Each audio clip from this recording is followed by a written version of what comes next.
on. Have you not asked me? No, hang on, come along. I did my PhD, my bachelor's on this. Part of the system that lets you look at the DNA and the genetic evolutions in different species, and so you can see that sequences have survived in like all of these different species, and they have like gone on to like persist in the timeline. That's your assumption. No, it's not an assumption. That's exactly what it isn't. Because if it was wrong, then people would go. What have you observed? What have you observed? Just let's bring this evolution. I mean, what have I observed? This friend of ours has done a bachelor's degree on the subject, right? No. We're talking about someone who knows who's the subject. Dude, it's not about what I know. It's about the principle of science, right? If they came tomorrow and they said, "Oh, we were completely wrong about blast," What it was have you wrong. observed? No, let me tell you something. The difference between your ideology and mine is that I don't have a belief system. I'm not believing in anything. I don't have any faith in science. We're not talking about that. It's a proof. That's what it is. Look, science it's not the same rests thing. on observation and experimentation. Yes, right. absolutely. Correct. So have we observed this wonderful complexity Yes, of... we have. Okay, what have we observed? We have observed That the species that exist now have very, very similar and shared like genetic sequences, okay, which like links an origin to them, right? And when we go back, we can see that those species originate from even more simple things, okay? And when we go back, those species originate from chemical compounds and energy in the formation of the you're earth. just putting your faith forward. It's not faith. And when I say observation, look. I just add to that, and also using computerized experiments, we see how through the process of evolution, really fast in computer, you can solve really complicated problems like learning. Machine learning is all about this, imagining things in a way that by design today is impossible to do by a process of evolution. What have you observed? So you have one species evolved in another species. No, that's not what it said. Hang on. This is what we are talking about. The length and the breadth of our observation about this belief system that one species evolved into another species. And we have a common ancestor. That's not what happened. They don't change. They don't turn into a different species. Bye. You going? See you later. So, when you talk about evolution, what does it entail? Evolution? Yeah. Evolution is the very, very slow change of an organism over an extremely long period of time. And it becomes another organism? No, it doesn't become other organisms. Because of an environment, it adapts to suit that So you believe environment. in adaptation? And as there is, yeah, of course, obviously. And as there's migration of animals from different places, they change to suit their environment. Like a giraffe has a really long neck because to get to the food of the trees around it, it has to, right? So only the giraffes with long legs breed. They're the only ones who are successful and have kids, and so that's passed down, right? Okay. Have you learned about Lamarckism? Sorry, say again. Lamarckism. Never heard of it. What's Lamarckism? Right. The idea that giraffes are a long neck, this has been debunked by scientists. Giraffes haven't got long necks.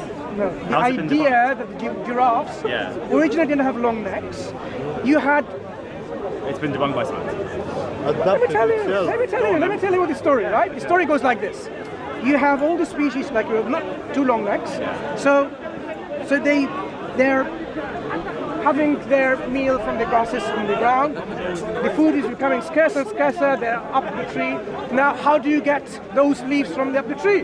So you need to elongate your neck. So over generations, you've got now longer and longer necks. So you're agreeing with me? No, that is debunked. How? Okay, go on. So why? Let me tell you what you don't. Yeah, go on. Haven't read. How are you talking for 5 minutes and you haven't got your point? I'm just telling you in a second. Hurry up.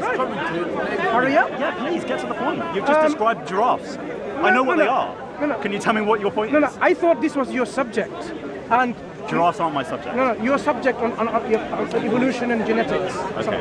Good. You should have known that. It's a very basic. I do know that giraffes have long necks. Can you get to your point? No. But you do know the idea that longer necks of giraffe came as a result of. That's what you described. Yes. No. Yeah. This is blatantly debunked. Can you tell me how? Yeah, I'm just telling you now. Thank you. Okay. So the idea was this.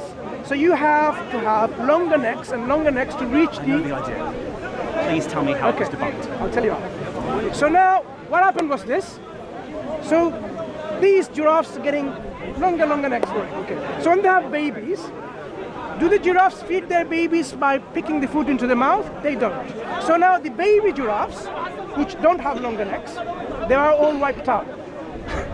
All the baby giraffes are wiped out. There's no food. So then how are giraffes... Wait.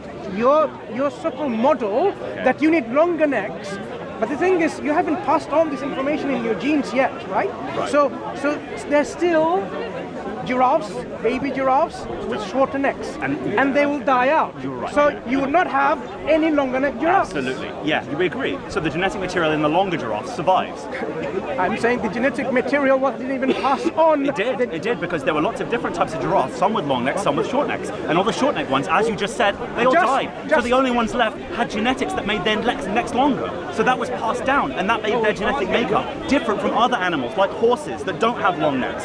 So you see how two species could come from a similar origin. And that's evolution, that's my point. Your point is, you need to go and read about this debunking business against, which obviously you are not familiar with. Yeah, okay. Secondly, so all the other species that died out, right? Only the longer neck animals survived. No, in that area, only the longer neck animals survived. Because in other areas, the trees were lower down.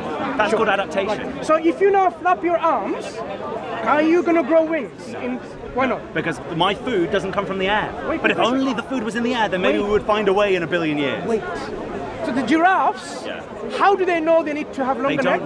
They don't know. They have so no what idea. happened? So what happens What is, happened? imagine a million giraffes. It's way too big a number, but imagine a million giraffes, right? And some areas have big trees, and some areas have small trees, right? Sure. And in the areas with the big trees, only the animals with long necks, only the giraffes with you know how I'm a bit taller than you, this guy's a bit taller than me, only the tall giraffes were able to get to the food. So the shorter giraffes died and weren't able to have kids, right? So you know how when you have someone who's tall and someone who's tall and they have a baby and the kid's really tall? It's like that. So all the giraffes were trending upwards in neck length because that's where their food was. No. How is the neck getting longer? Because it's all programmed in your genes, How right? do people get taller when their parents are taller and they have kids? Slow down.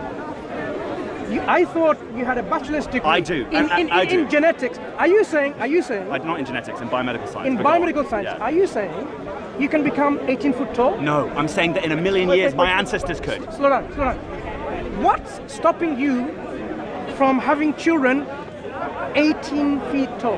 What's stopping me is that those children would have to have children many times. What's stopping? Nothing. Let me explain. Nothing? Yeah, let me tell you right now. If I had a child and that child had a child and that happened a million times, then that child at the end could be 18 foot tall, but not my kid. It's a long period of time that this change happens over. Have you not heard about genetics? Can I ask you what you haven't heard about? Do you know what the vagus nerve is? Have you heard of the vagus nerve? Slow down. Have you heard of the vagus nerve? Wait a second. Yes, I have. What is it? No, you it's tell a nerve that goes from the heart to the brain and it controls your heartbeat. Okay? In a giraffe, the vagus nerve goes the entire way down the neck, all the way up the rib cage, and back around the neck. Okay? It's like really long. And giraffes die all the time and have genetic diseases and problems because their neck vagus tongue is too long. Can I ask you something? If it was designed, why wouldn't the vagus neck just go straight down? Why would it do this huge loop? Is it perhaps because the necks were shorter once and the vagus nerve went straight through, but as it got longer and longer, the vagus nerve had to loop higher and higher and higher? Slow down. What controls the height of your subsequent generation? About 60 alleles. Is the genes. Yeah, about 60 alleles. So genes have already got programs of what your children's going to be, whether they're going to be 18 foot tall or not. They increment certain things. It's not like... Wait, come on. I'll give you the point. In the genetic programming, it's already there. If you have children with someone of your height, for example, you are surely not going to get a child who's 18 feet tall. Okay. So the reason being, it's been programmed in the genes. The genes have been already programmed. What if they were only 1 centimeter tall? That could happen. Listen. That could happen, right? What if they're only 10 centimeters tall? My kid could be 10 centimeters taller than me, reasonably, right? No, listen. Your children will have the genes from you and your partner. Yeah, and also randomization and mutation. The genes control proteins, right? The gene controls... They control the makeup of your body. Good. The gene controls your height. Many genes control your height, not one. Good. So the genes are the ones responsible for your height determination. Yes. Good. So if they're already programmed to make you at a particular height, what would make it to become 18 feet tall? Good question, right? Have you heard of hypersomatic mutation or crossing over? Do you know how diversity occurs? Yeah. So, I have. Can I answer your question? Because you just spent a while asking me a question. So now, if you mate with anyone in the world, right? Yeah. Are you saying That they can be there's 18 a- foot tall? there's- No, never said it. Why not? I'm saying they Why could, not? Because not enough time has passed for such incremental changes to your genetics to make that difference. Mutation. Look, I mutation didn't is. say mutation. I said changes. Okay. Look, if my kid is 10 centimeters taller than me, What's the term that you asked can my me? kid be 10 centimeters taller than me? Hang on. Could my child be 10 Excuse centimeters me. taller than me? What is the Yes, term- right? Yes. So What if is my the kid can be term- 10 centimeters taller than me, then couldn't his kid be 10 centimeters taller than him? What is the term Or 1 that you- centimeter? What is the term that you asked me? Have I heard before? Yes, and it could be shorter Brother, as well. excuse me. Right, but if the environment benefited Okay, a brother, taller guy, continue. if the environment benefited a taller person, then maybe his kid who was shorter wouldn't be as successful, and only the taller people would keep going. We don't live in a world where height values our ability to have kids, which is why we're not all really tall. But giraffes do. What is the term you asked me to consider? Have I heard? I didn't ask you to consider it. Oh, Vegas now. No, bit after that. Well, I don't know. I've got no idea. Anyone remember? No, dude, because What is the concept you said? Because what I- variation. Was it variation? Super what? Oh, somatic hypermutation. What's the last word? Hypermutation. What's the last word? Hyper Mutation. mutation. Yeah. So mutation. It's not to do with down. rays or anything like that. Mutation. Yeah. It just. What is a mutation? What it means is that okay. So you know how we all have like different blood types, and you know how like amongst children and their parents there can be different blood types. Is this how you describe mutation? No. What I'm talking about is how Describe these. what is a mutation. Okay, so these things become randomized. No, what because- is a mutation? But these things become randomized because somatic hypermutation is a process by which, when a sperm and an egg create, the genetic material is randomized to create natural diversity, which is why your kid doesn't look exactly like you. That's What why is a their kids- mutation? A mutation is when something is different. It's when something changes. And what I'm describing is a change that happens when an egg and a sperm connect. They down. have diversity. The kid's When not you exactly like have you for that reason. when you have chromosomes, Yeah. the crossover, they exchange genetic material. Yes. They follow a particular program, which is already there within the genes. How should DNA replicate? How should DNA unwind? And you will have the RNA, you You have the messenger- DNA helicase and all the bits. yeah. Good. So it's following a particular program. Yeah. It's all programmed there. It's all And programmed. mutation is The what? mutation is programmed in it.